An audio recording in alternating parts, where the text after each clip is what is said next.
Ty Dillon is the lineage of racing royalty. He is Paul's boy. Austin is his brother, and they are as racing a family as you can possibly get.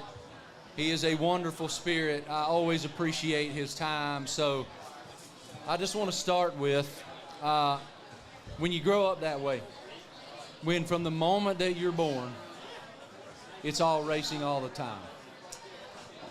Your old man, he's a trip. What are your dreams when you're 7, when you're really starting to get it? Like, wait a minute, my granddaddy's Richard Childress, and my old man's driving that Kingsford car. Yeah. When you're a boy, like, what are your dreams? You know, it's kind of hard to relate on the dreams, as you know, I was in a unique situation where my dreams were possible. It was a matter of what I wanted to do to get there, right? And I'm still in the middle of chasing dreams. I want so much more than what I have. I worked hard from the time I was 13, raced a car for the first time then, and my grandfather gave us the opportunity to do it, but he also made us focus and say, if you're going to do this, you're going to do it right. And we raced 70 to 100 times a year from the time I was 13 years old to the time I guess I made it to the ARCA series, where you have a more set schedule, but things kind of slowed down a little bit. So we went dirt racing. We did all the racing that we could, and quickly learned, you know, the discipline of what it's going to take to get to the top. And I was lucky enough to have a grandfather and a dad who had been there before, had the vision and the blueprint of what it took.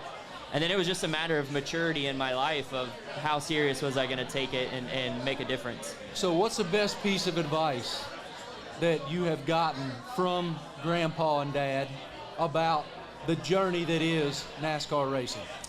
I think probably most of it is not really spoken advice. I think a lot of it is things I've learned by watching them, watching my grandfather. Probably the best thing from my grandfather is his honesty. He's an honest man in everything he does. He gives somebody his word and he follows through. And I think whether you're on the track and you're promising somebody you're going to do something back on the track, or you're off the track and it's something helping somebody out, or whatever relationship it may be, is that honest where somebody can look you in the eye and say, I'm going to do it, and you do it and you follow through. That's helped me the most in my career as I've grown as a man throughout the sport. That's kept me getting opportunities, kept me pushing forward to my dreams, which is winning cup races and fighting for championships. I know I got the family colors on right now, but when you separated, you had your own path, took your own course. What was that feeling like? Did it feel liberating? Did it feel scary? And how have you kind of grown in your own in that? Yeah, certain things happen in life and you don't really know why, and you kind of fight and resist it in the beginning, and then you realize this is what you probably always needed, right? So I was successful in the Xfinity Series, had won my first year, was battling for championships, and obviously the conversation of, all right, when you're going to go to Cup happens. My brother was there and he was doing well. And we ask you all every damn week. Yeah, and there wasn't anything available at RCR, but I wanted to be there, right? There was Newman had his ride. They were very happy with the sponsor. My grandfather didn't have a third team at that point. So it was just kind of wait and see, and other teams started calling. Germain called actually the year before, seeing if I was interested, and I said I want to give it another shot to try to run for my grandfather, and the door never opened. I don't know why, you know, circumstances just worked out. Sponsors, Newman was running well at the time.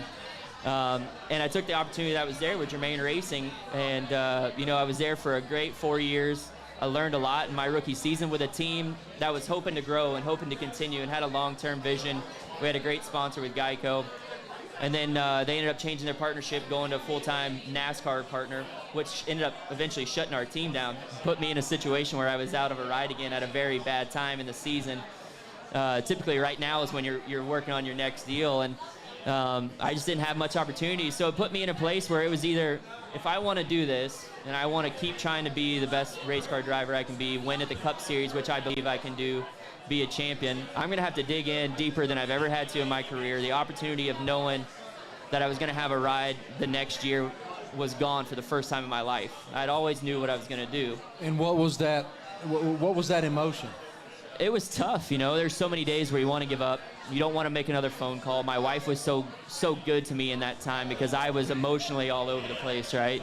But she kept making me dig. Keep calling. Don't be afraid to call. Don't be afraid to call that guy. even though you know the door's not open there, but try again. And opportunities came.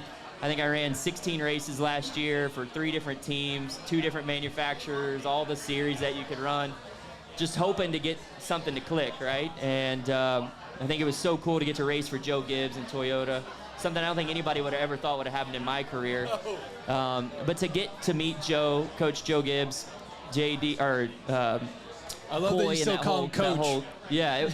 They were just so good to me, and I got to see things different through the way that they operate. I had always been RCR and Jermaine and the teams I had been around, but to see a different way of operation, different people, and have that respect of, they really let me feel like I wasn't just a grandkid with the opportunity, but I was a driver that deserved to be there, and it grew a confidence in me to keep digging, keep going. And then the calls came in with Maury Gallagher. At the time, it was GMS Racing. They were flirting with, are we going to go cup racing full time? What's the plan? And then the conversations grew from my experience, what I wanted to accomplish, and where I was. And I think we just hit it off. And Maury gave me the opportunity of a lifetime to come back, get a second chance in the Cup Series with what is now Petty GMS. And I get to drive for the King as well. So it's just wild, the journey that life takes you on. I grew up in a family where my grandfather is a Hall of Famer. Now I'm getting to drive for the king of our sport and another Hall of Famer. So I'll always be blessed for the opportunities that have come my way. They haven't been easy. They're still not easy. I'm still not where I want to be. But I'm working hard every day to get better on and off the racetrack to get to my goals. There's beauty in the grind, brother. There is beauty in the grind. Absolutely. One of the cool things about NASCAR is that there's been brother duos who have raced against each other. Labonte's, Burton's, we could go all the way down the list, right? What is the challenge when you are trying to beat your brother every week, when you have proprietary information, when you guys are having conversations that you may or may not want to share? How do you manage a relationship with your brother when you're also competitive? It's difficult. We started racing, I was 13 and he was 15. And ever since that day, we've been pit against each other. Not us, but everything outside of us. Every question is, you're going to beat your brother. Have you beat your brother? Who's better? Everywhere you go. And that's tough, and it wears on you. And Austin and I are very different people for those who get to know us, right? But we both respect each other's life and the way that we approach things. We both understand we're very different. We both have kids now, and it's really fun to see him as a dad and see that evolution in his life too. And I can't wait to the day that we're both done and we can look at it and see all the cool stuff that we got to do, the places that we've been, the support we really have shown each other. It's not that he's always bearing down on me, telling me what to do or trying to give me advice all the time. He's been there more or less to say, hey, man, I understand what you're going through. There was a couple weeks ago where I was having a pretty good run going in St. Louis, and we actually ended up having a mechanical problem that took us out of the race. But I was so mad after the race because I felt like that opportunity to really show people what I was doing was there, and then it kind of flew away. And he was the first one that said, hey, man, keep it cool. You're going to get it. You're going to get there. It's going to show. And, when you have your brother or a family member there to show that, it's really cool. So, we go through a lot together. It's tough to be at the top level of a top sport as brothers and be on different teams and then have all this individual pressure put on you. But I definitely respect everything he's done. He's been very successful in his own career, his own path. And I think he understands that I have my own path and own career too. And it's really probably been the best way that it's worked out. Seeing the King with sunglasses on almost seems like the default. How weird was it for you the first time you saw him without sunglasses on? The King? Yeah. Unique, right? You see him everywhere, even inside wearing sunglasses. But behind those sunglasses, what I've learned this year is Richard Petty is one of the kindest, softest-hearted men I've ever met. Awesome. It's incredible. A lot of those old legends, you think they're just tough souls that don't really have much going on, and he takes his time with you. He listens to what you say. He cares, and I've asked him so many things of like thinking that he would take the tough route answer, right? Like, you probably didn't wear this cool suit that I'm wearing when you race. He's like, actually, I was the first one to ever wear one. And I was like, wow, you didn't have to admit that. I would have believed anything you said, but that's pretty cool, and I appreciate that. I've learned so much from just his demeanor as a human to other people, and I'll be grateful for that. Him and Dale Emden both, to be surrounded by that on your race team is really cool. Happy Father's Day. Thank you. Yep. Appreciate it. There is nothing like being a dad that redefines your perspective on Absolutely. the world, right? We got some And dads so- out here. With some dads? Yeah. Oh, I got plenty. We got plenty. Thank you.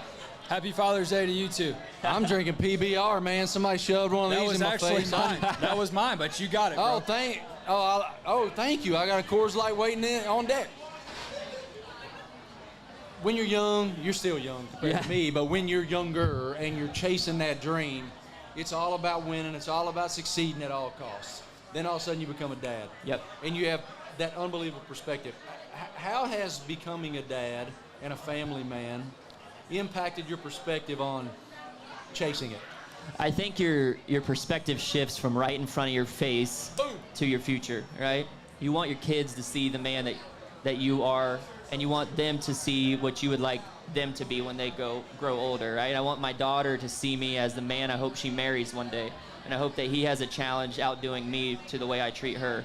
I want my son to see my work ethic, my honesty, and the way that I operate. So it pushes me to be better every day. So I'm thinking long term always with my kids, and it's just shifted the way that I operate as a human, and it's the greatest thing. Them and their mom is the greatest thing that's ever happened to me.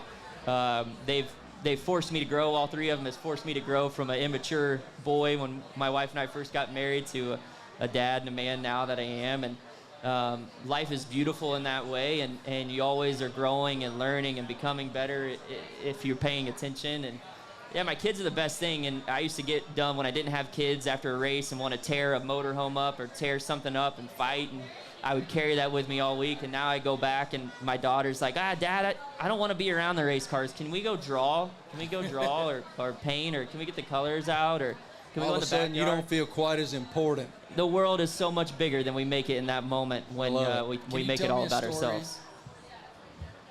Well, I'll tell you, brother, I love the grind. I love how hard you're willing to work, and the way you treat people is amazing. That is such a wonderful testament, not only to you, but to your parents. And I've always appreciated that so much. Your story is just starting to be written. Thank you, Marty. I And appreciate it. I'm grateful for your spirit, brother. Thank you. Thank you so much for hanging out with us. Cheers. Ty Dillon, guys. Appreciate it.